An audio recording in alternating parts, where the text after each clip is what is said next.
Lekcia v pokore. Upokoj sa. Lebo by si ma nehľadal, keby si ma už dávno nebol našiel. Blaise Pascal. Koncom dcérínho posledného ročníka na strednej škole sme sa rozhodli podniknúť výlet na ostrov v Britskej Kolumbii, kde sa narodila. Od čias, keď sme ona, jej otec a ja odtiaľ pred 16 rokmi odišli, nepozreli sme sa tam ani jedinký krát. Krátko po príchode sme navštívili dávnu priateľku, ktorá vyrába šperky. Keď si všimla, ako obdivujem jeden z jej chryzantémových kameňov, ponúkla sa, že mi k tomu vyrobí aj brošňu, ak si na ostrove nájdem vhodný kameň. Od tej chvíle som pátrala. Kedykoľvek sme sa vypravili na prechádzku, prečesávala som pobrežie. Hádam, že som zdvihla pekných pár 100 kameňov. Po dňoch sústredeného lovu som si začala uvedomovať, že hľadaním dokonalého kameňa som doslova posadnutá. Bez toho, že by som si všimla, dostala som sa k bodu, keď som sa už ďalej nebavila, neužívala som si. Pane Bože, veď som bola v idylickej krajine, a pritom sa cítila vystresovaná ako uprostred križovatky v Los Angeles.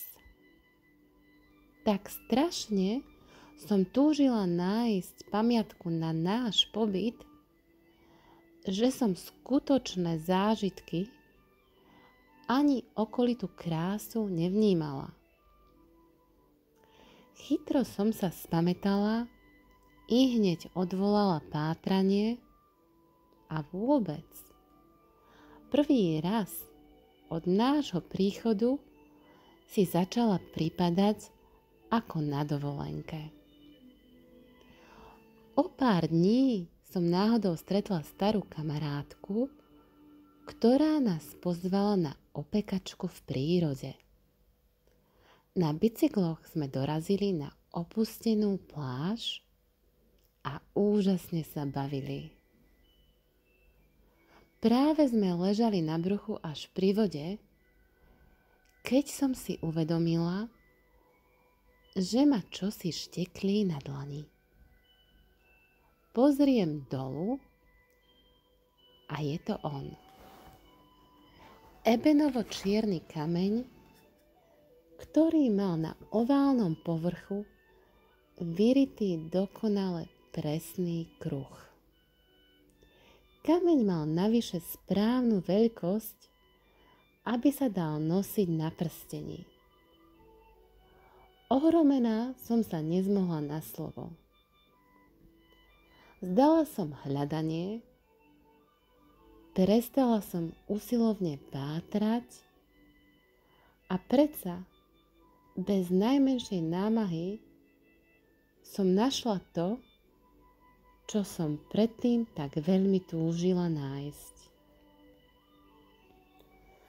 Začala som uvažovať o tom, čo všetko som v živote prekazila a zahnala iba pre strach.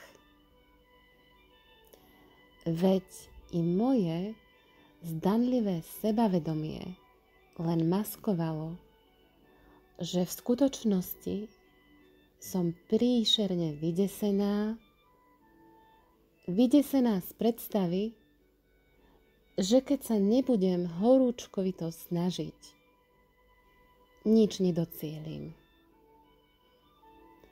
Ale možno by som sa mala z tejto skúsenosti poučiť a prestať ustavične a vo všetkom tlačiť na pílu a častejšie sa dať životom iba viesť. A možno je najvyšší čas prestať presadzovať výhradne svoje ego a dovoliť, aby môj život riadilo i niečo hlbšie. 6. zmysel, ktorý som mala od Ježiša.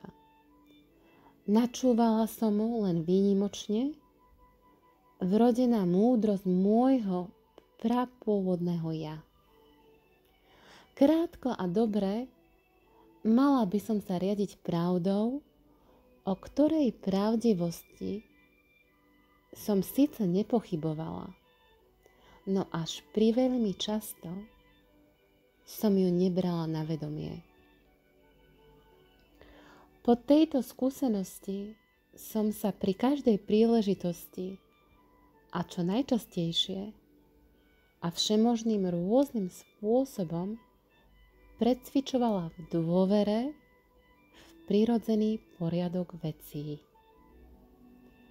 Kedykoľvek som sa rozhodla veriť, čo väčšinou vôbec nie je ľahké, jednak vzrástla moja viera v seba i dobrý výsledok, jednak som sa nebránila prirodzenému smerovaniu k harmonickému súladu mojich prianí a objektívnych možností.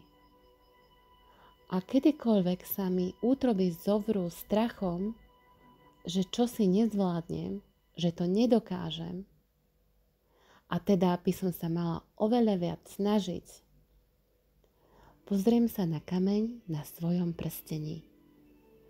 Hmatateľne pripomína, aké ciele môžeme dosiahnuť, keď sa v duši otvoríme a podriadníme prirodzenému poriadku vecí.